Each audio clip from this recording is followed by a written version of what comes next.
हमें पहले भी शदीद खतरात का अंदेशा था।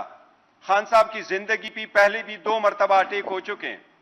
उनकी जिंदगी को जो लायक खतरात थे वो सारी दुनिया को मालूम है, लेकिन ऑल ऑफ अ सडन उनको बंद करके करना इस बात की तरफ निशानी है कि खान साहब की जिंदगी को खतरा है। और खतरा उन लोगों से पहले वो महसूस करते रहे जिनके हाथों में उनकी कस्टडी है। इसलिए इसके फुल फ्लेज इन्वेस्टिगेशन होने चाहिए और हम मुतालबा करते हैं कि कल तक हमारी एक्सेस बाय ऑल मींस बनाया जाए ताकि हम खान साहब के साथ मुलाकात कर सके। खान साहब ऑर्डिनरी प्रिजनर नहीं है, इसलिए एक ब्लैंकेट पाबंदी लगाना जेल में कि कोई भी नहीं मिल सकता, कोई मुलाकाती नहीं आ सकता, खान साहब की सिचुएशन हर सूरत से मुस्तस्ना होनी चाहिए।